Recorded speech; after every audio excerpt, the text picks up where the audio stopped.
Interview. తెలంగాణలో party పెట్టాలని షర్మిల కసరత్తు చేస్తున్నారు. అందులో భాగంగా ప్రముఖులు ఆమెతోటి భేటీ అవుతున్నారు. ఆ క్రమంలో బ్రదర్ షఫీ గారు కలిశారు షర్మిలని. సమాజం కోసం నేను సైతం అంటూ ఒక నినాదాన్ని తీసుకెళ్లి యూత్ లో ఒక విప్లవాన్ని తీసుకొచ్చేటువంటి ప్రయత్నం చేస్తున్నటువంటి షఫీ గారు ప్రస్తుతం లైవ్ లో సిద్ధంగా ఉన్నారు. అసలు షర్మిల ని కలిసిన తర్వాత ఆయన ఆలోచన ఏంటనేది తెలుసుకునేటువంటి ప్రయత్నం చేద్దాం. నమస్తే షఫీ గారు. హలో సార్, నమస్తే అండి, ఎలా ఉన్నారు? నమస్తే, ఫైన్ అండి. సో షఫీ గారు అంటే ఇప్పటి వరకు నేను సైతం సమాజం కోసం అని చెప్పి మోటివేటర్ గానే అందరికి పరిచయం. బట్ మీరు రాజకీయాల వైపు దృష్టి సారిస్తున్నట్టున్నారు. షర్మిలను కలిసిన తర్వాత అర్థం అవుతుంది. సో ఏంటి షర్మిలను కలవడం వెనుక రాజకీయ అరంగేట్రమేనా? యాక్చువల్ గా మన షర్మిల అమ్మ గారి దగ్గర నుంచి ఇన్విటేషన్ వచ్చింది, మాట్లాడదాం, డిస్కస్ చేద్దాం అని చెప్పేసి.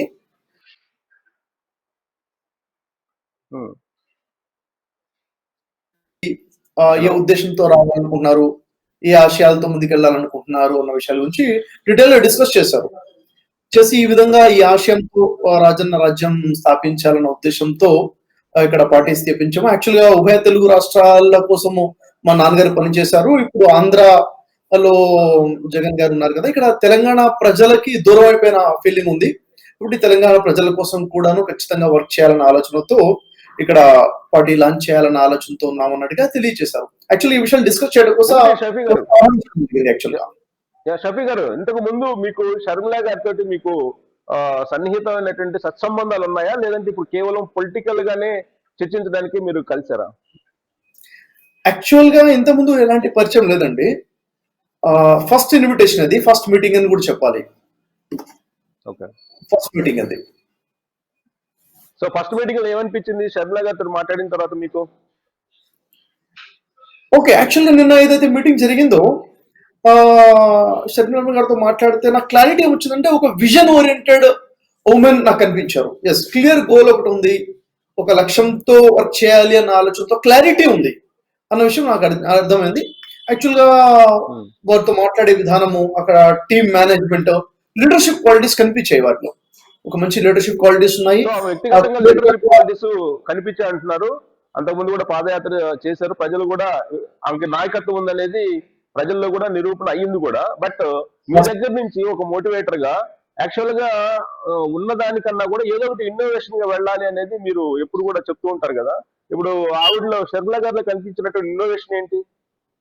యాక్చువల్లీ నేను నిన్న కలిసిన తర్వాత నాకు అర్థమైన విషయం ఏంటంటే, సాధారణంగా చాలా మంది చాలా పనులు చేస్తుంటారు, లాంగ్ విజన్ అనేది చాలా తక్కువ మందికి ఉంటుంది. షర్మిల గారిలో నేను లాంగ్ విజన్ చూశాను. అంటే స్ట్రాటజీ ఎలా ఉంది, లాంగ్ టర్మ్ గోల్ ఎలా ఉండాలి, షార్ట్ టర్మ్ గోల్స్ ఎలా పెట్టుకోవాలి అన్న దాని నుంచి చాలా క్లారిటీ కలిగి ఉన్నారు. ఇది నాకు యూనిక్నెస్ అనిపించింది. ఇంత క్లారిటీ ఉండి వర్క్ చేస్తే ఖచ్చితంగా సక్సెస్ ఉంటుంది అన్న విషయం నేను నమ్ముతాను ఈ విషయాన్ని. కాబట్టి ఈ పాయింట్ నాకు స్పెషల్ గా యూనిక్ గా కనిపించిన పాయింట్ అండి.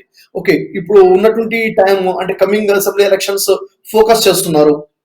అప్పుడు సక్సెస్ అవ్వాలంటే ఇక్కడ ఉన్నటువంటి తెలంగాణ ఎన్ని జోన్స్ గా డివైడ్ చేసుకోవాలి, ఎలా వర్క్ చేయాలి, మనకున్న స్ట్రెంగ్స్ ఏంటి, స్ట్రెంగ్త్ ఏరియాస్ ఏంటి, వీక్నెసెస్ ఏంటి, ఇంకా మనం చెప్తాం కదా స్వాట్ అనాలిసిస్ అని, స్ట్రెంగ్స్, వీక్నెసెస్, ఆపర్చునిటీస్, థ్రెట్స్ ఏమున్నాయి, ఈ స్థాయిలో వర్క్ జరుగుతుంది. ఎప్పుడైతే ఈ స్థాయిలో అక్కడ వర్క్ జరుగుతుందో ఖచ్చితంగా వీక్నెసెస్ ని తగ్గించుకుంటూ, స్ట్రెంగ్స్ ని పెంచుకుంటూ, థ్రెట్స్ ని ముందుగానే మనము గుర్తించి వాటికి ఎలా వర్క్ చేయాలో చేస్తాం. అంటే ఇంత స్ట్రాటజికల్ గా వర్క్ చేయడం నిజంగా నాకు మంచిగా అనిపించింది. అంటే పొలిటికల్ లో కూడాను పొలిటికల్ గా సైంటిఫికల్ గా వర్క్ చేస్తారన్న విషయం. సో మీరు భేటీ అయిన తర్వాత, ఆమెతో చర్చించిన తర్వాత పెట్టబోయేటువంటి పార్టీలో ప్లస్లు ఏంటి, మైనస్లు ఏంటి, ఎలాంటి నెగిటివ్స్ ఎదుర్కోబోతున్నాము అనేది ఏమైనా చర్చించారా?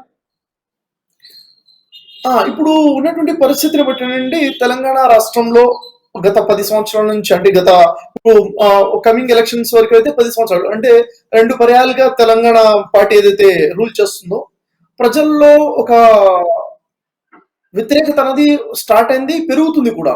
ఇది నిజంగా చెప్పాలంటే ప్రస్తుతం ఉన్నటువంటి ప్రజలు ఉన్న వ్యతిరేకత ఒక ప్లస్ పాయింట్ గా చూసుకున్నట్లయితే. ఇంకొక ప్లస్ పాయింట్ ఏంటంటే, ఆల్రెడీ ఇక్కడ వైఎస్ రాజశేఖర రెడ్డి గారు ఏదైతే ఇంపాక్ట్ వేసి వెళ్ళారో, ప్రజల హృదయాల్లో గొప్ప స్థానం ఏదైతే కల్పించుకుని వెళ్ళారో అది అలా ఉండిపోయింది. అంటే ప్రజలు రుణపడి ఉన్నాము అన్న భావన ఏదైతే ఉందో ఆ రుణం తీర్చుకునే అవకాశం కల్పించినట్టుగా పార్టీ వస్తే అవుతుంది అన్నది ఇంకొక ప్లస్ పాయింట్. మూడోది ఏంటంటే, ఆల్రెడీ షర్మిల గారి చరిస్మా అన్నది జగన్ గారి క్యాంపెయినింగ్ లో చూశారు అక్కడ. ఇవన్నీ కూడా ప్లస్ పాయింట్స్ గా చూసుకున్నారు. థర్డ్ పాయింట్ ఏంటి, ప్రత్యేకమైన మిమ్మల్ని సెలెక్ట్ చేసుకోవడం, మిమ్మల్ని సెలెక్ట్ చేసుకోవడం వెనక ప్రధానమైనటువంటి కారణం ఏమన్నా చెప్పారా ఆవిడ మీకు? అంటే సెలెక్ట్ చేసుకోవటం అంటే ఇన్విటేషన్ అనేది జరిగింది, పిలిచి మాట్లాడడం జరిగింది. ఈ విధంగా చేయాలనుకుంటున్నాము, మీరు ఏదైతే వర్క్ చేస్తున్నారో నేను సైతం సమాజం కోసం అని చెప్పేసి అనేక మందిని ప్రభావితం చేస్తున్నారు. అనేక వ్యక్తి జీవితాల్లో, కుటుంబాల్లో కూడా మంచి మార్పు వచ్చే విధంగా మీరు చేసే ప్రయత్నం, ఇంపాక్ట్ బాగా ఉంది. కాబట్టి ఇంత గొప్ప ఆశయాలతో వెళ్తున్నాం కాబట్టి మీరు కూడా కలిసి బలంగా ముందుకెళ్దాము అన్న ఆలోచనతో ఇన్విటేషన్ వచ్చింది.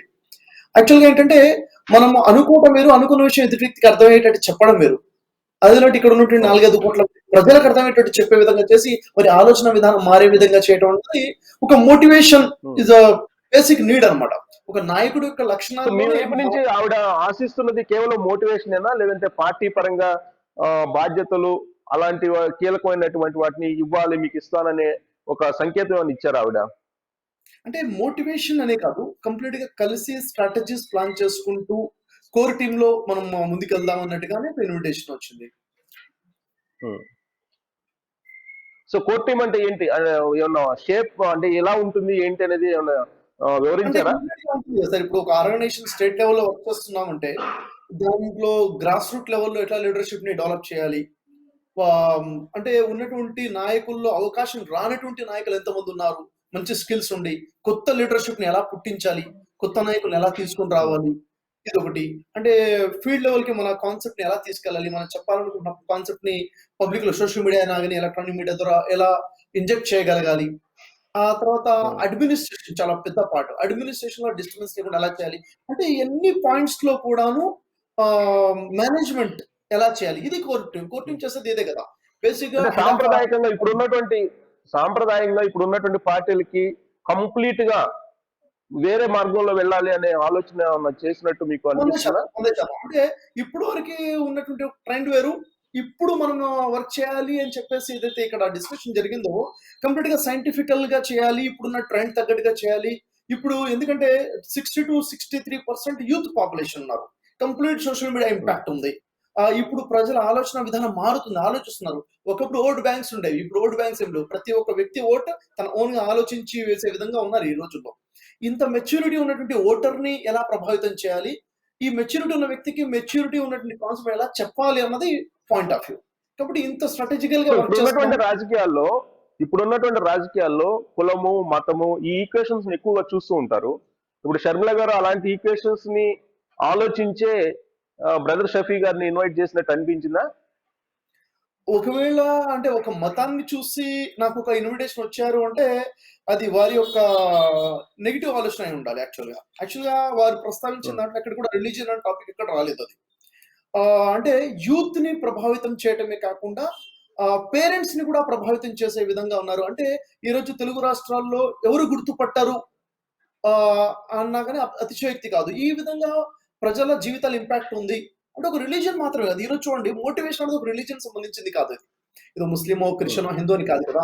మోటివేషన్ మన జీవితానికి సంబంధించి. స్టూడెంట్ అంటే ప్రతి ఒక్కరు స్టూడెంటే, ఎంప్లాయీ, బిజినెస్ మ్యానే, రిలేషన్స్, ఫ్యామిలీ రిలేషన్స్, ఇక్కడెక్కడ కూడా రిలీజియన్ లో పాయింట్ లేదు కదా. మన జీవన విధానం గురించి మాట్లాడుతున్నాం కాబట్టి అంటే ఇక్కడ కాస్ట్ పాలిటిక్స్ కానీ రిలీజియస్ పాలిటిక్స్ కానీ ఉండకుండా చేయాలన్నది ఇక్కడ నినాదం కూడా యాక్చువల్గా. అంటే అన్ని వర్గాల వాళ్ళు కలవాలి, అన్ని వర్గాల యొక్క ఉన్నతి కోసం పని చేయాలి, ఒక మంచి ప్లాట్ఫామ్, న్యూట్రల్ ప్లాట్ఫామ్ రావాలనేది కాన్సెప్ట్ గా డిస్కషన్ జరిగింది. పార్టీలకు సంబంధించి మీకు మోటివేట్ అయినప్పుడు కూడా అన్ని విషయాలు తెలుసుంటాయి కదా. ప్రజారాజ్యం పార్టీ పెట్టారు చిరంజీవి, ఆ తర్వాత క్లోజ్ అయిపోయింది. ఆ తర్వాత జయప్రకాష్ నారాయణ పెట్టారు, ఆయన ఇంటలెక్చువల్ పీపుల్ ని గ్యాదర్ చేయాలని, యూత్ ని గ్యాదర్ చేయాలని ట్రై చేశారు. అంటే జయప్రకాష్ నారాయణ, లోక్సత్తా, ఆ పార్టీ కూడా దాదాపు అయిపోయినట్టే, క్లోజ్ అయిపోయినట్టే.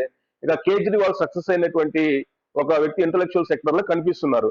ఇప్పుడు షర్మిల గారి పార్టీ ఏ మోడల్లో వెళ్ళాలనుకుంటుంది? సార్ ఒక విషయం ఏంటంటే ప్రజలకి ఇప్పుడు ఎన్నైతే ఫెయిల్యూర్స్ ఉన్నాయో వాటికి స్ట్రాంగ్ రీజన్స్ మనం చూడొచ్చు, అనాలిసిస్ చేస్తే.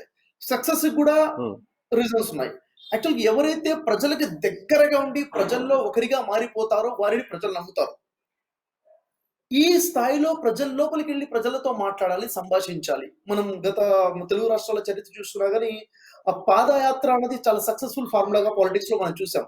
ఎందుకు పాదయాత్ర అంటే నాయకుడు ప్రజల లోపలికి వెళ్ళిపోతున్నాడు, ప్రజల దగ్గరికి వెళ్తున్నాడు, ప్రజలతో సంభాషించడం అన్నది. అంటే ఇది నిజంగా చెప్పాలంటే నాయకుడు అంటే ప్రజల్లో నుంచి రావాల్సిన ప్రజల్లో నుంచి ఒక వ్యక్తి అయి ఉండాలి. నిజంగా అదే స్ట్రాటజీతోనే ఉమ్. ప్రజల్లో కలిసిపోయి పరిపాలించే విధంగానే ముందుకెళ్లాలన్నది స్ట్రాటజీ నేను గమనించాను అక్కడ ఆయన వారి మాటల ద్వారా. సో ఇప్పుడు ఏంటి, కేజ్రీవాల్ ఈక్వేషన్స్ తీసుకోవాలనుకుంటున్నారా? ఎందుకంటే కేజ్రీవాల్ ఈక్వేషన్ మీకు తెలిసింది కదా, ఢిల్లీలో ఏ విధంగా ఆయన సక్సెస్ అయ్యారనేది. ఆ ఈక్వేషన్ ఏమైనా అడాప్ట్ చేసుకునే ఆలోచన ఉందా? అంటే ఒకటండి ఇక్కడ విషయం ఏంటంటే ఫస్ట్ డెవలప్మెంట్ అన్నది మెయిన్ కాజ్. ఏదో పథకాలు ఇవ్వడం మాత్రమే కాకుండా ఆ పథకం ఏదైనా పథకం ఉంది, ఈ రోజు ఇచ్చేంటి పథకం కాకుండా భవిష్యత్తును దృష్టిలో పెట్టుకొని గ్రోత్ వైపుగా నడిపించాలి. మీరు చెప్పారు కేజ్రీవాల్ గారు అని చెప్పేసి, అక్కడ నిజంగా చెప్పాలంటే సెకండ్ టైం థర్డ్ టైం కూడా వారు చీఫ్ మినిస్టర్ గా ఉండడం అన్నది గ్రోత్ ని చూసి అక్కడ వచ్చింది. ఎడ్యుకేషన్ మీద ఫోకస్ చేశారు. ఈ రోజు చెప్పాలంటే గవర్నమెంట్ స్కూల్లో అడ్మిషన్స్ దొరకడం కూడా కష్టంగా ఉండే విధంగా అక్కడ అంత డెవలప్మెంట్, గవర్నమెంట్ స్కూల్స్ లో డెవలప్మెంట్ వచ్చింది. హాస్పిటల్స్, మొహల్లా క్లినిక్స్ వచ్చాయి. అద్భుతమైన క్వాలిటీలో నిజంగా చెప్పాలంటే మన భారతదేశంలో ఉన్నటువంటి ఒక గుడ్ గవర్నెన్స్ అని చెప్పాలి అక్కడ. దాన్ని ఎగ్జాంపుల్ గా తీసుకోవాలి. అలాంటి గవర్నెన్స్ ప్రతి రాష్ట్రంలో కూడా రావాల్సిందే. ఓకే. సో ఇప్పుడు యాక్చువల్ గా మనం తీసుకుంటే ఇండియన్ పాలిటిక్స్ కానీ ఇండియన్ సమాజాన్ని కానీ మనం తీసుకుంటే అన్ని రంగాల్లో మినిమం క్వాలిఫికేషన్, ఈవెన్ వాచ్మెన్ కూడా మినిమం క్వాలిఫికేషన్ పెట్టి అపాయింట్ చేసుకుంటాం. బట్ పొలిటికల్ గా అలాంటి క్వాలిఫికేషన్స్ ఏం అవసరం లేదు. ఎవరైనా పాలిటిక్స్ లో రావచ్చు, ఎవరైనా రాజకీయ పార్టీ పెట్టచ్చు, ఎవరైనా రాజకీయ నాయకుడు కావచ్చు అనేది మనకు తెలిసినటువంటి విషయం. ఇప్పుడు షర్మిల పెట్టబోయేటువంటి పార్టీలో మినిమం క్వాలిఫికేషన్స్ ఏమైనా పెట్టి క్వాలిటీస్ ని ఏమన్నా నిర్ణయిస్తున్నారా? యాక్చువల్‌గా చెప్పాలంటే దీంట్లో నా వ్యక్తిగతమైన అభిప్రాయం ఏంటంటే, పాలిటిక్స్‌లోకి రావాలంటే మినిమమ్ క్వాలిఫికేషన్ ఏంటంటే, ప్రజల్లో మమేకమై ఉండి, ప్రజల సమస్యలని తెలుసుకున్న వ్యక్తి, ప్రజల సమస్యలను చదివిన వ్యక్తి అయి ఉండాలి. ఒకటి. అంటే ఓకే. తన స్వభావము సోషల్ వర్క్ చేసే స్వభావం ఉండాలి. ఇది second qualification. Third education qualification చాలా అవసరం. ఎందుకంటే ఈరోజు అడ్మినిస్ట్రేషన్ అయినా గాని ప్రతీది కూడాను బేసిక్ పాయింట్ ఏదైనా ఉందంటే ఎడ్యుకేషన్ కావాల్సిందే. కాబట్టి యాక్చువల్‌గా ఇక్కడ మాట్లాడే విషయాలు కూడా న్యూ లీడర్‌షిప్‌ని పుట్టించాలి. కొత్త తరహా నాయకులు రావాలి. యూత్ రావాలి అన్నదే కాన్సెప్ట్. ఆబ్వియస్లీ ఇక్కడ చదువుకున్న వాళ్ళకి ప్రాధాన్యత ఉంటుంది. ఎడ్యుకేటెడ్ లీడర్స్ రావాలన్నదే కాన్సెప్ట్ ఇక్కడ. నా వ్యక్తిగతంగా పర్టిక్యులర్‌గా దీని మీద ఇంకేం డిస్కషన్ అవ్వలేదు. ఎలాంటి లీడర్స్‌ని తీసుకొని ముందుకెళ్ళాలన్న విషయం మీద. మీ ఇద్దరి మధ్య జరిగిన ఇంటరాక్షన్ లో ఎంతసేపు ఇంటరాక్షన్ జరిగింది? మెయిన్ బుల్లెట్ పాయింట్స్ ఏమొచ్చాయండి డిస్కషన్ కి? మెయిన్ ఇదేనండి. యాక్చువల్‌గా ఏంటంటే, ఏ ఆశయాలతో అయితే ఆహ్, శరణం గారి నాన్నగారు రాజశేఖర రెడ్డి గారు ఆహ్, ప్రజలకు దగ్గరగా ఉన్నారో, అది ఈరోజు ఇక్కడ మిస్సింగ్‌గా ఉంది. అలాంటి మళ్ళీ పరిపాలన ప్రజలకు అందించాలి అన్న పాయింట్ ఒకటి. రెండోదేంటంటే, ఇక్కడ ఏ నినాదాల తో అయితే తెలంగాణ రాష్ట్రం ఏర్పడిందో, నిజంగా చెప్పాలంటే అవి కేవలం నినాదాలే ఉండిపోయేదో, ప్రజలకు హక్కులు లభించలేదు. రెండోది నిజంగా అసలు యాక్చువల్ డెవలప్‌మెంట్ అనేది లేదు. రోజు రోజు చూడండి రాష్ట్రం ఒకప్పుడున్న పరిస్థితి అంటే ఇప్పుడంటే అప్పుల పాలైపోతుంది. ప్రతి ఒక్క వ్యక్తి మీద అప్పులు వచ్చేస్తున్నాయి. అంటే అప్పులు తీసుకొని పరిపాలించడం అనేది అదొక పరిపాలన కాదు కదా! అంటే ఓవరాల్‌గా గ్రోత్ అనేది లేదు. ఈ పాయింట్స్ మీద. తర్వాత ఏంటంటే ఈ రిలీజియస్ పాలిటిక్స్‌ని దూరం చేసి ప్రజలందరిని ఏకం చేసినటువంటి ప్రజల పరిపాలన విధంగా నడిపించాలి. ఇలాంటి బేసిక్ పాయింట్స్ మీద డిస్కషన్ జరిగాయి. సో ఆ బేసిక్ పాయింట్స్ లో ప్రధానంగా నెగిటివ్ పాయింట్స్ కూడా వచ్చి ఉంటాయి కదా చర్చకి. ప్రధానంగా తెలంగాణేతర పార్టీ ఇది అనేటువంటి ఒక నెగిటివ్ స్లోగన్ వస్తుంది కదా, దాన్ని ఎలా ఓవర్కమ్ చేయాలని చెప్పి ప్లాన్ చేస్తున్నారు. ఆ విషయం డిస్కషన్ వచ్చిందా మీ ఇద్దరి మధ్యలో? యాక్చువల్‌గా ఇక్కడ తెలంగాణ వాదం ఏదైతే ఉందోనండి, తెలంగాణ వాదం ఎందుకొచ్చింది అంటే ప్రజలకు న్యాయం జరగాలన్న ఆలోచనతోనే. తెలంగాణ రాష్ట్రం ఏర్పడి కూడా ప్రజలకి న్యాయం జరగలేదంటే తెలంగాణ వాదన వల్ల లాభమేమీ లేదు. అంటే ప్రజల హక్కులు ప్రజలకు లభించాలి. తెలంగాణలో ఉన్న ప్రజలకి తెలంగాణలో ఉండే వనరులు ఉపయోగపడే విధంగా జరగాలి. అది ఉపయోగపడే విధంగా ఎవరు చేయాలి? ఎవరు చేస్తే వారే నాయకులు కదా! కాబట్టి ఈ ప్రాంతం వాళ్ళు ఇక్కడే ఉండాలి. ఆ ప్రాంతం వాళ్ళు అక్కడే ఉండాలి. ఇప్పుడు కేసీఆర్ గారు ఉన్నారు. కేసీఆర్ గారు ఢిల్లీ రాజకీయాల వైపు మాట్లాడుతున్నారు కదా! ఢిల్లీ రాజకీయాల్లోకి ఎంటర్ అవ్వాలి. ఆ విధంగా నేను చేస్తానని చెప్పినప్పుడు మరి ఒక ప్రాంతంలో ఉన్నోళ్ళు మరో ప్రాంతంలోకి వెళ్లి రాజకీయం చేయొచ్చు అంటే ఖచ్చితంగా చేయొచ్చు. మన భారత రాజ్యాంగం ప్రకారంగా భారతీయుడు అనే వ్యక్తి భారతదేశంలో ఎక్కడైనా ఒక వెల్‌ఫేర్ కోసం, ఒక డెవలప్‌మెంట్ కోసం పని చేయొచ్చు. ఈ విషయం ప్రజలకు అర్థమయ్యేటట్టు చెప్పడం పెద్ద కష్టమైన విషయం ఏమీ కాదు ఇది. సో మీ ఇద్దరి మధ్య వచ్చినటువంటి చర్చలో short term, long term plans చర్చకు వచ్చాయి అంటున్నారు కదా. షార్ట్ టర్మ్ లో వచ్చినటువంటి పొలిటికల్ ఇష్యూస్ ఏంటి? లాంగ్ టర్మ్ లో పొలిటికల్ ఇష్యూస్ ఏమొచ్చాయి చర్చకి? అంటే లాంగ్ టర్మ్ విజన్ అలాగే షార్ట్ టర్మ్ విజన్ ఎలా ఉండాలని చర్చకు వచ్చింది మీ ఇద్దరి మధ్యలో? యాక్చువల్ గా ఒక్క మాటలో చెప్పాలంటే షార్ట్ టర్మ్ విజన్ ఏంటంటే ప్రజల్లో క్లియర్ కట్ అవేర్నెస్ కల్పించుకోవాలి. ఏ ఓట్స్ అయితే ఉమ్, పోలింగ్ అవ్వట్లేదు, కేవలం నిరాశావాదంతో మాత్రం నిరాశతోనే పోలింగ్ అవ్వట్లేదు. ఎడ్యుకేటెడ్ పర్సన్ చాలా ఎక్కువగా పోలింగ్ దూరంగా ఉన్నారు. ఎడ్యుకేటెడ్ పర్సన్స్ కూడా యాక్టివ్ గా అయ్యి పోలింగ్ పర్సంటేజ్ పెరిగే విధంగా అవేర్నెస్ కల్పించుకుంటూ వెళ్ళాలి. ఇది షార్ట్ టర్మ్ గోల్స్ లో వస్తుంటాయి. అంటే ఇంపార్టెన్స్ ఆఫ్ ఓట్ తెలియజేసుకుంటూ, అంటే ఒక సిటిజన్ ఒక responsibility towards country, towards society, towards state, ఈ అవేర్నెస్ క్రియేట్ చేసుకుంటూ వెళ్ళాలి. ప్రస్తుతం అసలు ప్రతి ఒక్క వ్యక్తి యొక్క హక్కులేంటో వాళ్ళకి తెలియదు, వారి యొక్క బాధ్యతలేంటో తెలియదు. అవి తెలియజేసుకుంటూ వెళ్ళాలన్నది షార్ట్ టర్మ్ లో ప్రజల్లో అవేర్నెస్ కల్పించుకుంటూ వెళ్ళడం. ఒకసారి ప్రజలకు అవేర్నెస్ వచ్చిందనుకోండి, ప్రజలే పరిపాలించుకుంటారు. ప్రజల గురించి ఆలోచించే వ్యక్తినే పరిపాలనగా ఎన్నుకుంటారు. అది లాంగ్ టర్మ్ గా స్టేట్ గ్రోత్ గురించి, ప్రతి ఒక్క వర్గం యొక్క డెవలప్మెంట్ గురించి కూడాను ఖచ్చితంగా ఆలోచన ఉంటుంది. ఇంచుమించుగా మీరు ఏదైతే చెప్పారో సేమ్ గోల్స్ తోటి ప్రజారాజ్యం పార్టీ వచ్చింది, జనసేన కూడా వచ్చింది. జనసేన ఇప్పుడు పనిచేస్తుంది.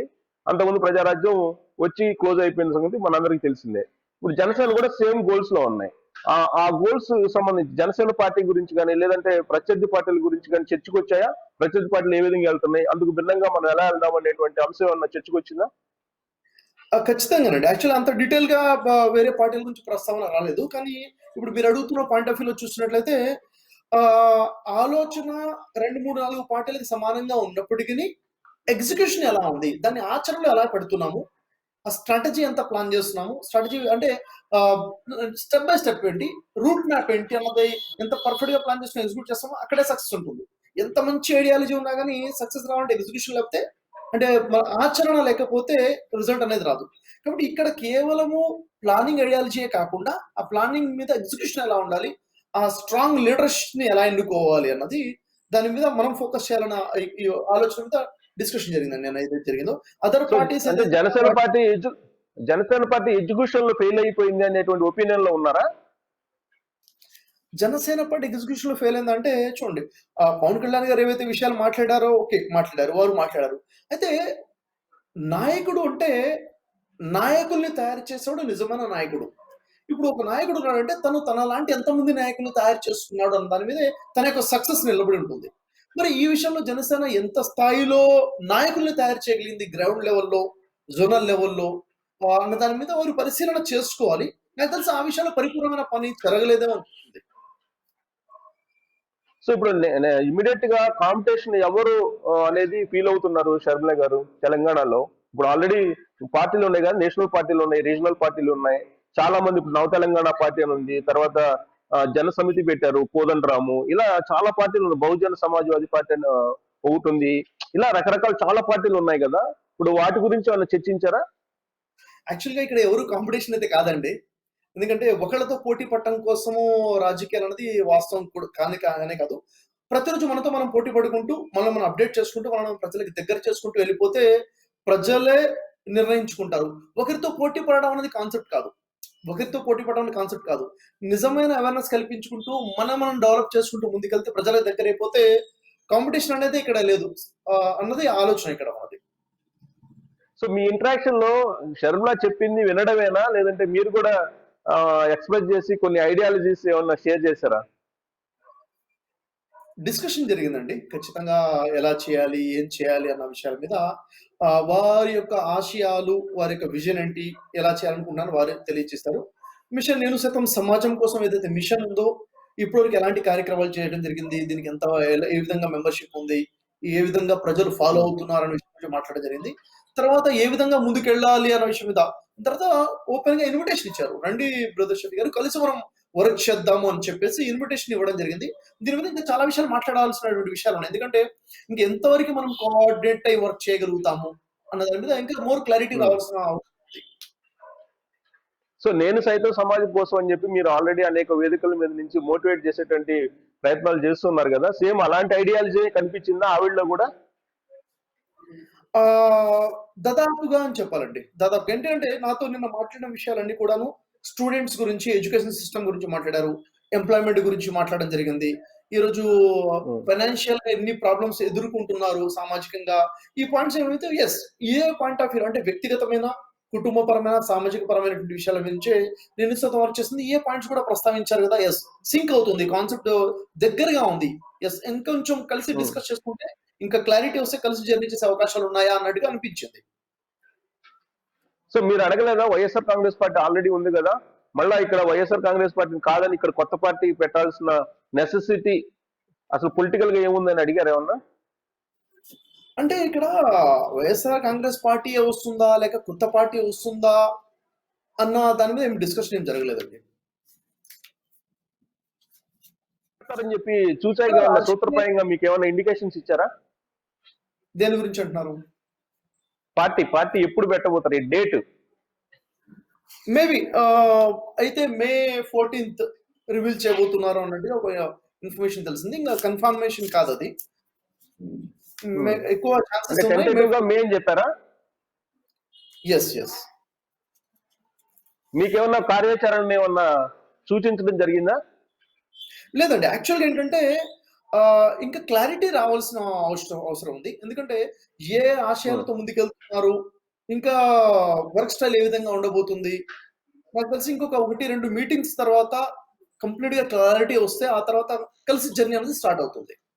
క్లారిటీ వస్తే. సో యూత్ సంబంధించి మిమ్మల్ని పిలిచారంటే యూత్ కు ప్రాధాన్యత ఇస్తారు అనేది చెప్పొచ్చు. చాలా వరకు యూత్ కు సంబంధించి ఇంత పర్సెంటేజ్ ఉండాలి పార్టీలో అనేటువంటి ఆలోచన ఏమైనా చేస్తున్నట్టు అనిపించిందా మీకు? ఒక విషయం ఏంటంటే ఇప్పుడు ఎలాగైతే మన అందరికీ తెలుసు 60 అబోవ్ పర్సెంట్ యూతే ఉన్నారు. అంటే ఓవరాల్‌గా పాపులేషన్‌లో ఉమ్. మేజర్ పార్ట్ యంగ్ పాపులేషనే. ఒకసారి యువత ఉమ్. తలుచుకుంటే ఎలాంటి మార్పైనా సమాజంలో తీసుకురావచ్చు. అయితే కేవలం యువత మాత్రమే మోటివేషన్‌ని ఫాలో అవుతున్నారా అంటే అలా కాదు. పేరెంట్స్ ఉన్నారు. దాదాపు 60 ఇయర్స్, 70 ఇయర్స్ ఏజ్ వాళ్ళు కూడాను వారి సమస్యలు ఏవైతే ఎదుర్కొనేటప్పుడు ఈ వీడియోస్ ద్వారానే వాళ్ళకొక ఊరట, వాళ్ళకొక ధైర్యం, వాళ్ళకొక సంతోషం వెతుకునండి చాలా ఫీడ్‌బ్యాక్స్ నేను చూస్తున్నాను కామెంట్స్‌లలో. కాబట్టి కేవలం యూత్ మాత్రమే కాకుండా ప్రజలందరూ కూడా వారి వారి సమస్యలకి పరిష్కారంగా వీడియోస్‌ని ఫాలో అవుతున్నారు కాబట్టి ఖచ్చితంగా దీని ప్రభావం ప్రజలందరి మీద ఉంటుంది. ఖచ్చితంగా ఇప్పుడు ఏదైనా పార్టీ ఉందంటే దానికి బలం యువతే ఉంటుంది కదా! ఎక్కడైనా గాని. సో మీలాంటి వాళ్ళు ఆల్రెడీ లోటస్ పాయింట్ కి వెళ్తూ ఉన్నారు, ఆవిడ ఆహ్వానాన్ని అందుకొని 1-to-1 ఇంటరాక్ట్ అవుతూ ఉన్నారా, లేదంటే అక్కడికి మీరు వెళ్ళిన తర్వాత అక్కడ ఉండేటువంటి వాళ్ళని పరిచయం చేసి ఇంట్రడ్యూస్ చేసి చెప్తూ ఉన్నారా?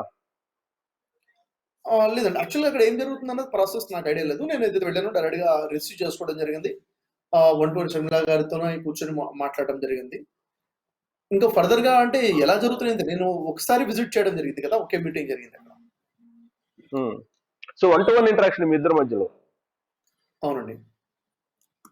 సో ఎంతసేపు అండి సుమారుగా, ఎంత టైం మీ ఇద్దరి మధ్య ఇంటరాక్షన్ జరిగింది? Almost 45 minutes maybe. సో మీరేమన్నా గైడెన్స్ ఇచ్చారా? అంటే ఒక విషయం ఏంటంటే ఇప్పుడు ఏదైతే సమయం ఉందో ఈ సమయము తక్కువ సమయం కూడా కాదు, ఎక్కువ సమయం కూడా కాదు. కరెక్ట్‌గా ఉపయోగించుకుంటే స్ట్రాటజికల్‌గా వర్క్ చేస్తే ఉమ్. అనుకున్న రిజల్ట్ అయితే వస్తుంది. అన్న విషయం తెలియచేయడం జరిగింది. అంటే ఇప్పుడు ఉన్నటువంటి సిట్యుయేషన్ ఎలా ఉంది? వాక్యూమ్ అయితే ఉంది. ఇప్పుడు సిట్యుయేషన్ ప్రకారంగా ఒక వాక్యూమ్ ఉంది. ప్రజలు కన్‌ఫ్యూజన్‌లో ఉమ్. ఉన్నారు. సరైనటువంటి నాయకుల కోసం ఎదురు చూస్తున్న విషయం కూడా అర్థమవుతుంది. ఇలాంటి తరుణంలో సరైన స్ట్రాటజీతో చేస్తే మంచి ఆశయాలతో ప్రజల కోసం మనస్ఫూర్తిగా ఒక మంచి ఇంటెన్షన్‌తో చేస్తే రిజల్ట్ ఉంటుందన్న విషయం అయితే డిస్కషన్‌లోకొచ్చింది. సో ఆశయాలు అలాగే ఆ సిద్ధాంతాలు ఎలా ఉంటాయి, ఆమె లక్ష్యం ఏంటి అనేది చెప్తూ ఉన్నారు. మీరు అనేక మంది పొలిటీషియన్స్ చూసుంటారు, ప్లస్ అనేక మంది ఇంటలెక్చువల్స్ ని చూసుంటారు. ఇలా చూడంగానే అసలు వీళ్ళు ఏంటి అనేది మీరు అంచనా వేసుకునేటువంటి కెపాసిటీ కూడా మీకు ఉంది, అందుకే అడుగుతున్నాను. షర్మిలాని చూడంగానే మీకు ఏమనిపించింది? మిగతా పొలిటీషియన్ అలా చాలా మందిని మనం చూసాం కదా, సక్సెస్ అయినటువంటి వాళ్ళని చూసాం. జయలలితని చూసాం, ఆ తర్వాత ఇందిరాగాంధీని చూసాం, ఆ తర్వాత అనేక మందిని మనం చూసాం కదా. వాళ్ళకి భిన్నంగా ఏం కనిపించింది ఆవిడలో? ఆహ్, షర్మిల గారిని కలిసినప్పుడు నాకు అనిపించింది వెరీ సింపుల్ అండి. చాలా క్యాజువల్‌గా చాలా సింపుల్‌గా ఉమ్. డిస్కషన్ ఉంటుంది. ఏదో తనకంటూ ఒక లెవెల్ ఈ విధంగా అంటే మనం చూస్తాం చాలా యాటిట్యూడ్ అన్నది.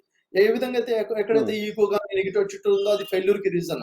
కాకపోతే ఇక్కడ అలాంటివి ఏమి కనపడలేదు. పాజిటివ్‌నెస్ కనపడింది. ఒక నేచురల్‌గా రిసీవ్ చేసుకోవడము, నేచురల్‌గా డిస్కస్ చేయడము. ఇంకా ఓపెన్ డిస్కషన్ కోసం మీరేమంటారు? దీని మీద ఒపీనియన్ ఏంటి? ఎలా ముందుకెళ్ళొచ్చు? ఏంటి? ఉమ్. ఈ డిస్కషన్స్‌కి అవకాశం ఇవ్వడం అనేది నిజంగా గుడ్ సైన్ అన్నమాట.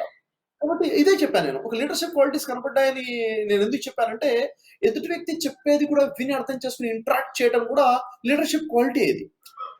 నడుస్తూ నడిపించడం అన్నది. కాబట్టి ఈ క్వాలిటీ నేను ఓకే. చూసాను. కాబట్టి నాకు మంచిగా అనిపించింది. Yes good. ఈ విధంగా డిస్కషన్స్‌తో పాటు ఎందుకంటే ప్రతి వ్యక్తిలో ప్రతి సంస్థలో లోపాలుంటాయి. వాటిని అవును. సవరించుకుంటూ వెళ్ళడమే సక్సెస్ అన్నది. కాబట్టి సో ఆ లీడర్‌షిప్ సెన్స్ క్వాలిటీ విషయంలోకొస్తే ఎవరితోటి కంపేర్ చేయొచ్చు షర్మిలని? అలా అయితే ఖచ్చితంగా ఏం చెప్పలేనండి ప్రస్తుతానికైతే. నాకు తెలిసి ఇంక 1, 2 ఇంటరాక్షన్స్ అయితే క్లియర్‌గా ఇంకా డీటెయిల్‌గా నేను చెప్పగలుగుతాను. ఇంకా ఎక్కువగా స్టడీ చేసి చెప్పగలుగుతాను. సో సో సింప్లిసిటీ విషయంలో కూడా మాట్లాడారు కదా! సింప్లిసిటీ విషయంలో ఎవరితోటి కంపేర్ చేయొచ్చు? అంటే మనకు కనిపిస్తున్నటువంటి వాళ్ళలో మమతా బెనర్జీ కనిపిస్తుంది పశ్చిమ బెంగాల్. అలాంటి వాళ్ళతోటి సింప్లిసిటీ విషయంలో కంపేర్ చేయొచ్చా? ప్రజల్లో ఉండి ప్రజల నాయకులుగా ఉన్నటువంటి వ్యక్తులు ఉన్నారు కదా! ఫర్ ఎగ్జాంపుల్ ఇంతకుముందు మీరు ప్రస్తావించారు. కేజ్రీవాల్ గారు ఉన్నారు. చాలా సింపుల్‌గా ఉంటారు. హ్మ్. ఆ విధంగా ఎంత ఎక్కువ సింపుల్‌గా ఉండి, ఎంత ఎక్కువ ప్రజల్లోకి వెళ్ళగలిగితే, అంత ఎక్కువ ప్రజల నాయకులుగా ఎదగలుగుతాము. అలా అవుతారన్న నమ్మకం ఉంది నాకు. సో మీకు అడ్మినిస్ట్రేషన్ పరంగా ఆవిడ స్ట్రాంగ్ గా కనిపించారా? లేదంటే యెస్. Leadership yes. పరంగా స్ట్రాంగ్ గా కనిపించారా? పొలిటీషియన్ పరంగా అడ్మినిస్ట్రేషన్ ఒక విజనరీగా కనిపించారా మీరు? యాక్చువల్లీ అక్కడ అంటే టీమ్‌తో ఏ ఇంటరాక్షన్ ఏరియాలో స్ట్రాంగ్ కనిపించారు? అక్కడ టీమ్‌తో ఇంటరాక్షన్ చూసాను కదా! హ్మ్. షర్మిల గారు టీమ్‌తో ఇంటరాక్షన్ చేయడము, వర్క్ ఇవ్వడము, అక్కడ ఉన్న సిట్యుయేషన్‌ని బట్టి అడ్మినిస్ట్రేషన్‌లో అయినా గాని అక్కడున్న సిస్టమ్‌ని బట్టి చాలా సిస్టమాటిక్‌గా కనపడింది నాకు. స్ట్రాంగ్ అడ్మినిస్ట్రేషన్ హ్మ్. అనిపించింది. లీడర్‌షిప్ ముందు నుంచే మనం చూస్తూ వచ్చాము. వారి పాదయాత్రలోనే గాని, వారు పలకరించే విధానం, మాట్లాడే విధానము ఇవన్నీ కూడా చూస్తూ వచ్చినాము. ఇప్పుడు పార్టీ పెట్టాలన్న డిసిషన్ ఇంత పెద్ద డిసిషన్ తీసుకోవడం ఇవన్నీ కూడా లీడర్‌షిప్ క్వాలిటీస్‌లోకొస్తాయి. అడ్మినిస్ట్రేషన్ కూడా గుడ్ నేను అక్కడ చూసిన దాన్ని బట్టి. హ్మ్. సో ఓవరాల్ గా ఒక సక్సెస్ అయ్యేటువంటి వుమెన్ లాగా కనిపించారా మీకు ఒక మోటివేటర్ గా చూసినప్పుడు? ఖచ్చితంగానండి. అంటే సక్సెస్ అనేది దేని మీద ఉంటుంది? మనం ఏ విధంగా స్ట్రాటజికల్‌గా అడుగులేసుకుంటూ వెళ్ళిపోతాం అన్నది. ఎందుకంటే మనం చాలా మంచి ప్రయాణం చేసి మధ్యలో ఎక్కడైనా ఆగిపోయామంటే ఆగిపోవడమే ఓటమి కదా!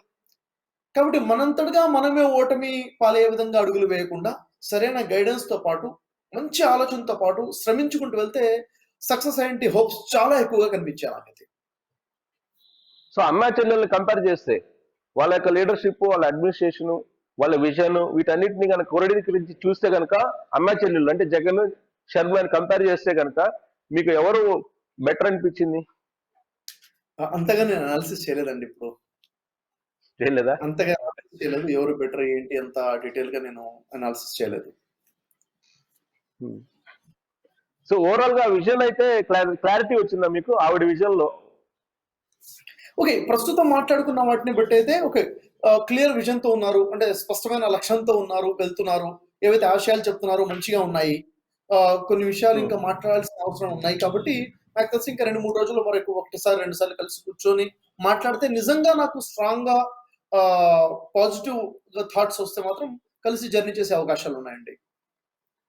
సో కేవలం తెలంగాణ వరకే లిమిట్ పాలిటిక్స్ చేయాలని చెప్పి అనుకుంటున్నట్టు మీకు అనిపించిందా? లేదంటే నేషనల్ వైడ్ తీసుకెళ్ళాలి, నేషనల్ పార్టీస్ తో కూడా టై అప్ అవ్వాలనే ఆలోచన కూడా కనిపించిందా? లేదు. ప్రస్తుతం కేవలం తెలంగాణ రాష్ట్ర ప్రజల గురించి, తెలంగాణ రాష్ట్రం మీదనే ఫోకస్‌గా మాట్లాడడం జరిగింది. హ్మ్. సో ఏం నచ్చలేదని చెప్పి కేసీఆర్ పరిపాలనలో ప్రధానంగా ఏం నచ్చలేదని చెప్పి చెప్పారు ఆవిడ?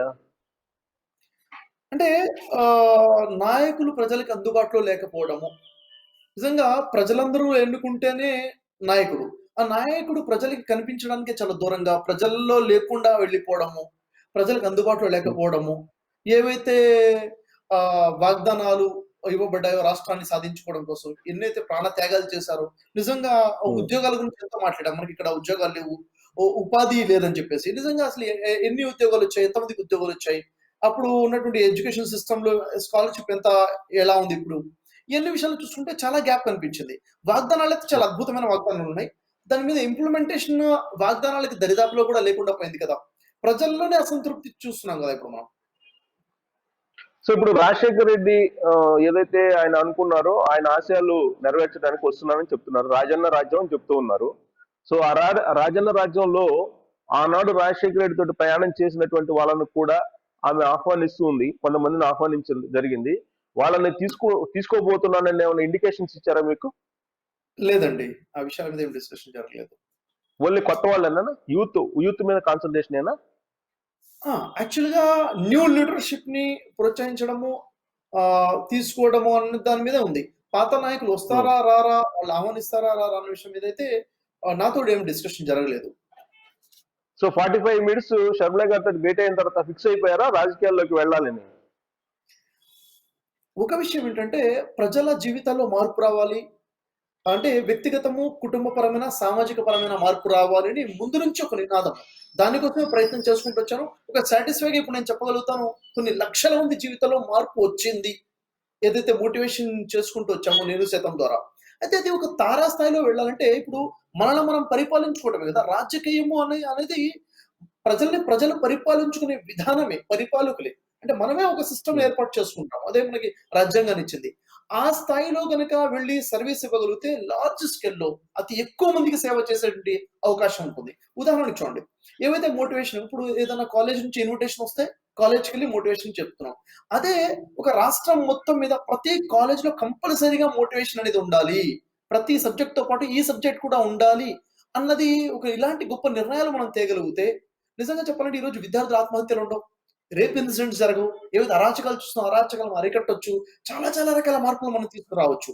కాబట్టి ఒక వ్యక్తి శక్తి మీద చేసే పని వేరు. ప్రభుత్వం పరిపాలకులుగా చేసేటి పని వేరు. కాబట్టి ఖచ్చితంగా రాజకీయాల ద్వారా గొప్ప మార్పొస్తుంది. గొప్ప స్థాయిలో సేవ చేయొచ్చు అన్న ఆలోచన ఉంది కాబట్టి ఖచ్చితంగా అవకాశాన్ని బట్టి ఖచ్చితంగా రాజకీయాల్లోకి వెళ్ళాల్సిందే అని ఏమి లేదు. బెటర్ సర్వీసెస్ ఏమి ఇవ్వచ్చు ప్రజలకి అన్న ఆలోచన మీదనే నడుస్తుంది. డిస్కషన్స్ అయితే నడుస్తున్నాయి. ఇంకేది డెసిషన్స్ ఏమి తీసుకోలేదు.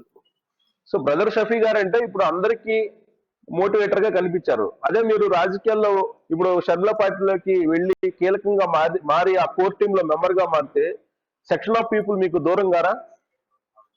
మొదటి విషయం అండి. నేనెప్పుడైతే ఒక వ్యక్తి యొక్క మనశ్శాంతి గురించి మాట్లాడుతున్నానో, మనశ్శాంతి కోరుకునే ప్రతి వ్యక్తి, అతను ఏ పార్టీ వ్యక్తి అనేది రాత్రి పడుకునే ముందు ఒక వీడియో చూస్తాడు. నా నమ్మకం. ఉదయం లేచిన తర్వాత ఒక వీడియో చూస్తాడు. ఇతను ఏ పార్టీ ఎందుకంటే మనం చెప్పే మాటలు జీవితానికి ఉపయోగపడే మాటలే తప్ప, ఒక వర్గానికి సంబంధించి మాటలు కాదు. కాబట్టి నేను చెప్తుందేంటంటే ఇప్పుడు చేస్తున్నటువంటి స్థాయిని బట్టి మరొక కొత్త ప్లాట్‌ఫార్మ్ మీదకి వెళ్లి వర్క్ చేసే అవకాశం వస్తుందేమో! అంతే తప్ప వేరే వర్గం వారు దూరం అవ్వటం కోసం మనం నెగెటివ్‌గా మాట్లాడే విషయం ఏమీ లేదు. ఒకరికి వ్యతిరేకంగా మాట్లాడే విషయం లేదు. ప్రజలకు ఉపయోగపడే విషయాలే వ్యక్తి జీవితానికైనా, కుటుంబ జీవితానికైనా, సామాజిక జీవితానికైనా ఉపయోగపడే విషయాలే మాట్లాడుతున్నాను, మాట్లాడతాను కూడాను భవిష్యత్తులో. ఎందుకు అడిగానంటే ఇప్పటి వరకు షఫీ గారి వీడియో చూస్తే కనుక ఎంతో కొంత మోటివేషన్ వస్తుంది, డిప్రెషన్ నుంచి బయట రావచ్చు, లేదంటే అచీవ్మెంట్ కోసం ఒక ట్రైనింగ్ క్లాస్ లాగా మోటివేట్ చేసే వాయిస్ లాగా మోస్ట్లీ మోటివేట్ చేసే మాటల్లాగా కనిపిస్తున్నాయి. వన్స్ మీరు షర్మిల తోటి అసోసియేట్ అయితే ఆ పార్టీలోకి, ఆ తర్వాత మీకు రాజకీయ ముద్ర పడిపోయినప్పుడు మిగతా ప్రత్యర్థి పార్టీలకు సంబంధించినటువంటి వాళ్ళు మీ వైపు చూస్తారా అనేది ఒక ప్రశ్న. ఎందుకు ఆ క్వశ్చన్ అడిగానంటే ఇప్పుడు రాజకీయ నాయకులు అంటే ఎడ్యుకేషన్ ఇన్స్టిట్యూషన్ నడుపుతుంది వాళ్ళే, పెద్ద పెద్ద బిజినెస్ నడుపుతుంది వాళ్ళే ఇండస్ట్రీస్ లో. సో రాజకీయ నాయకులు లేనటువంటి రంగమే లేదు. కాబట్టి మీకు అవును. అప్పుడు ఒక సెక్షన్ ఆఫ్ పీపుల్ పొలిటికల్ గా నష్టం చేయదంటారా? అందుకు అడుగుతున్నాను. అంటే ఒక విషయం ఏంటంటే సార్, ఇప్పుడు మనం మాట్లాడాలంటే ఖచ్చితంగా ఒక కాలేజ్ డయాసో, corporate colleges, corporate sector dais ఉంటేనే మనం మాట్లాడతామని కాదు. ఈరోజు సోషల్ అవును. మీడియా ఎంతో స్ట్రాంగ్ అయిపోయింది. చాలా స్ట్రాంగ్ మీడియా ఉమ్, సోషల్ మీడియా అయిపోయింది. మన గొంతుని ఉమ్, ఆపేటువంటి ప్రయత్నం ఎవరు చేయలేరు మొదటి విషయము. ఫ్రీడమ్ ఉంది కాబట్టి. రెండో విషయం ఏంటంటే, ఓకే. ఇప్పటివరకు రాజకీయాలు మనం చూస్తున్నట్టంటే బురద చల్లుకోవడం తప్ప. నేను మిమ్మల్ని తిడతాను, మీరు నన్ను తిట్టండి. అంటే నిజంగా ఇది రాజకీయమా? ఈరోజు రాజకీయం అంటే ఛీ! ఛీ! ఛీ! వద్దు అనే స్థాయికి ప్రజలు ఆలోచించుకునే విధంగా రాజకీయ వ్యవస్థను తయారు చేసుకున్నారు. యాక్చువల్ అది కాదు రాజకీయం. ప్రజలకి ఎలా లాభం చేయాలి? నీ వల్ల ఏం లాభం జరుగుతుంది? నా వల్ల ఏం లాభం జరుగుతుంది? ఈ విధంగా కన్‌స్ట్రక్టివ్‌గా పనిచేసేటువంటి కొత్త సిస్టమ్‌ని ఏర్పాటు చేయాలి. రాజకీయం, పాలిటిక్స్ అంటే ప్రజల్లో ఒక గౌరవం పెరిగే వ్యవస్థని నిర్మించుకోవాలి. ఈ విధంగానే ఒకవేళ రాజకీయంగా ఒక ప్రస్తావన మొదలుపెడితే అలాంటి వ్యవస్థలనే తీసుకొచ్చే ప్రయత్నం బలంగా చేయాలి. ఉమ్. అంటే మరో కోణం కనిపించదు రాజకీయ కోణం. మీ వీడియోలు లేదంటే మీ మోటివేషన్ క్లాసులు చూసే వాళ్ళకి వినే వాళ్ళకి రాజకీయ కోణం నుంచి చూడరు భవిష్యత్తులో మిమ్మల్ని అనుకుంటున్నారా? అంటే మొదటి విషయం అండి. రాజకీయ కోణము అంటే దేన్ని రాజకీయ కోణం అంటాము? ఇప్పుడు ఉదాహరణకి నేను ఒక పార్టీకి సంబంధించిన వ్యక్తిని కాబట్టి, ఆ పార్టీ ఏది చేసినా కరెక్టే, వేరే పార్టీ ఏది చేసినా తప్పే అనుకోవడం రాజకీయ కోణమా? ఇలాంటి ఆలోచించి ప్రజల్ని బయటికి తీసుకురావాలి. ఉదాహరణకి రేపు నేను తప్పు చేసినా గాని, నా తప్పు నేను ఒప్పుకొని నన్ను నేను సవరించుకోవడం సిద్ధంగా నేనుండాలి. అలాగే నా పార్టీ తప్పు చేస్తే ఏదైనా పార్టీలో ఉంటే ఆ పార్టీని సవరించుకోవాలి. ఈ పాజిటివ్‌నెస్ రావాలి. యాక్చువల్‌గా ఒక మోటివేటర్‌కి అవసరం రాజకీయాల్లో అవసరం ఉందంటే చాలా అవసరం ఉంది. ప్రక్షాళన అక్కడే ఉమ్, జరగాలి. రాజకీయ నాయకుల్లో, రాజకీయ వ్యవస్థలో ప్రక్షాళన జరగాలిప్పుడు. నిజంగా చెప్పాలంటే. ఆలోచన విధానం మారాలి. ఉమ్. అంటే ఇది చాలా సెన్సిటివ్ పాయింట్ షఫీ గారు. ఇప్పుడు మీరు ఎస్. షర్మిల పార్టీలో జాయిన్ అయ్యారు అనుకోండి, ఆవిడ భావజాలం, ఆ పార్టీ యొక్క భావజాలం ఖచ్చితంగా మీరు ప్రచారం అయితే చేయాలి కదా.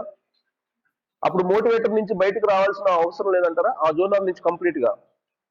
మోటివేషన్ అంటే ఒకటి సార్. మోటివేషన్ అంటే ఏంటి? ఖచ్చితంగా ఇప్పుడు ఉదాహరణకి ఒక సెక్టార్ ఆఫ్ టైం ఏదైతే ఉందో రాజకీయంగా అంటే ప్రజల సామాజిక జీవితానికి ఏమి కావాలి, ఏమి కాకూడదు, ప్రస్తుతం జరుగుతున్న న్యాయం ఏంటి, జరుగుతున్న అన్యాయం ఏంటి, ప్రజల హక్కులేంటి, ప్రజల బాధ్యతలేంటో మాట్లాడడం ఒక లార్జ్ స్కేల్‌లో. ఉదాహరణకి చూడండి, ఇప్పుడు 'దిశ' ఇన్సిడెంట్ జరిగినప్పుడు నేను వెంటనే స్పందించి వెళ్లి మాట్లాడి అక్కడ అప్పుడు వాయిస్ రైజ్ చేయడం జరిగింది. అది మోటివేషన్‌లో భాగమా? కాదా? నా ఇప్పటి దృష్టిలో వరకు మీరు కాదు. మోటివేషన్ లో భాగమే, ఏ చేసినా కానీ ఇప్పటి వరకు మోటివేషన్ లో భాగమే. కానీ ఒక రాజకీయ పార్టీకి అసోసియేట్ అయినప్పుడు మిమ్మల్ని ఇంకో కోణం నుంచి చూడరంటారా? మేబీ చూస్తారు. చూడరని నేను చెప్పట్లేదు. చూసేవాళ్ళు చూస్తారు. ఉం, కానీ ఆ చూపు ఉం. కూడా మారే విధంగా మనం పని చేసుకుంటూ ముందుకెళ్ళాలి. ఎందుకంటే సార్, మొదటి విషయం ఏంటంటే ప్రజలందరూ ఎవరిని ఇష్టపడరు. ప్రజలందరూ కలిసి ఎవరిని అసహించుకోరు. ఎవరు అందరికి ఓటు వేయరు. ఎవరు అందరికి కాకుండా దూరం అవ్వరు. ఎంతమందిని మనం కన్విన్స్ చేయగలుగుతాము? ఎంతమందిని పాజిటివ్ పీపుల్‌గా తయారు చేసుకోగలుగుతాం అన్న దాని మీద సక్సెస్ రేట్ అనేది ఉంటుంది. సో బ్రదర్ అనిల్ గారు కూడా ఒక రకంగా చెప్పాలంటే ఓకే, మత ప్రబోధకులు అయినప్పటికీ కూడా ఆ మత విశ్వాసాలను నమ్మే వాళ్ళకి ఆయన దేవుడు.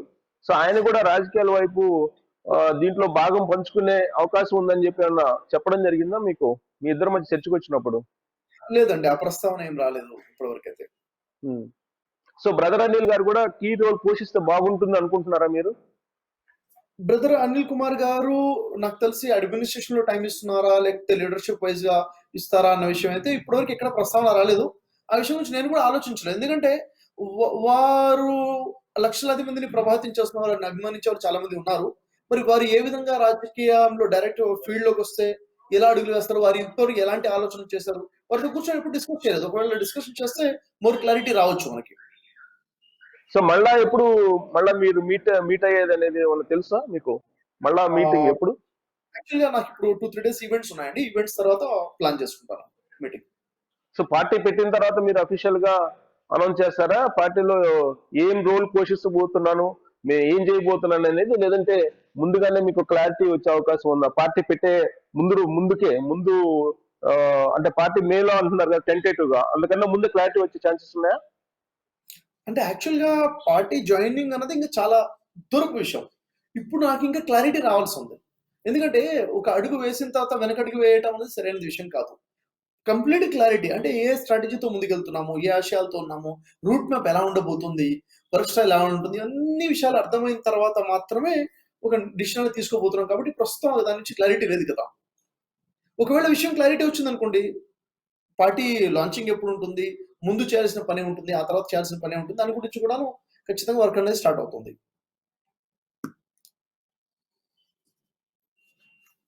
కూర్చేటువంటి ప్రయత్నం కొంతమంది ఏదో ప్రయత్నాలు చేస్తున్నారు. ఆర్కే లాంటి వాళ్ళు, రామకృష్ణ లాంటి వాళ్ళు, మన మంగళగిరి ఎమ్మెల్యే. సో ఆ గ్యాప్ ఉన్నటువంటి క్రమంలో మీరు షర్మిలాని కలిసిన తర్వాత వైఎస్ఆర్ కాంగ్రెస్ పార్టీ వాళ్ళు మీ మీద ఒత్తిడి తీసుకురావడం కానీ, లేదంటే మాట్లాడటం కానీ అలా ఏమన్నా జరిగిందా? లేదండి. ఇప్పటి వరకైతే నాకు అలాంటి కాల్ ఏం రాలేదు. సో వాళ్ళిద్దరి మధ్య గ్యాప్ ఉందన్నమాట వాస్తవం అని చెప్పి నమ్ముతున్నారా మీరు? ఆ విషయం గురించి కూడా నేను ఆలోచించలేదు. యాక్చువల్‌గా నాకు తెలిసి ఆహ్, ఒక తల్లి బిడ్డల మధ్యలో ఒకవేళ డిఫరెన్సెస్ వచ్చాయేమో అది పర్సనల్ లెవెల్‌లో ఉన్నాయా? ఏ లెవెల్‌లో ఉన్నాయన్నది ఎందుకంటే అది వ్యక్తిగతమైన విషయం కాబట్టి ఎక్కువగా నేను ఆ విషయం గురించి నేను దృష్టి పెట్టలేదు. ఒకవేళ ఈరోజు డిఫరెన్స్ ఉన్నా గాని రేపు ఖచ్చితంగా ఏకమవుతాను. ఎందుకంటే ఓహ్! సిస్టర్ అండ్ బ్రదర్ కాబట్టి ఖచ్చితంగా ఈ రోజున్న డిఫరెన్సెస్ రేపు దూరమయ్యే అవకాశాలుంటాయి. సో ఒక మాటలో చెప్పాలంటే షర్మిలాని చూసిన తర్వాత, షర్మిలా తోటి 45 మినిట్స్ ఇంటరాక్ట్ అయిన తర్వాత ఒక్క మాటలో చెప్పాలంటే ఆ పర్సనాలిటీ గురించి ఏం చెప్తారు? నైస్ అండి. మంచి ఆలోచనలు ఉన్నటువంటి ఒక వ్యక్తి. ఇంత మంచి ఆలోచనలున్నారు కాబట్టి లీడర్‌షిప్‌గా ముందుకెళ్తారు. స్ట్రాంగ్ విల్‌తో మంచి ప్లానింగ్‌తో పాటు మంచి గైడెన్స్‌తో ముందుకెళ్తే సక్సెస్‌ఫుల్ లీడర్‌గా ఎదుగుతారు అన్న ఒపీనియన్ అయితే నాకొచ్చింది. Thank you very much Shafi గారు. మీ ఆలోచనలు అలాగే మీ భావాల్ని పంచుకున్నందుకు. రాబోయేటువంటి రోజుల్లో మీరు కూడా ఆల్రెడీ ఇప్పటికే నేను సైతం సమాజం కోసం అని చెప్పి వెళ్తున్నారు. సో ఆ కోణం నుంచే ఆ పార్టీ కూడా ఆవిర్భావం అవుతుంది అని మీరు ఎక్స్పెక్ట్ చేస్తున్నారు. బట్ ఆ కోణం నుంచే ఆ పార్టీ ఆవిర్భవిస్తుందా, నిజంగానే ఆ ఆశయాలకి అనుగుణంగా వెళ్తుందా, దాంట్లో మీ భాగం ఎంత ఉంది అనేది చూడాల్సింది, భవిష్యత్తే నిర్ణయించాల్సింది. థ్యాంక్ యూ వెరీ మచ్ ఈ చర్చలో పాల్గొన్నది. Thank you.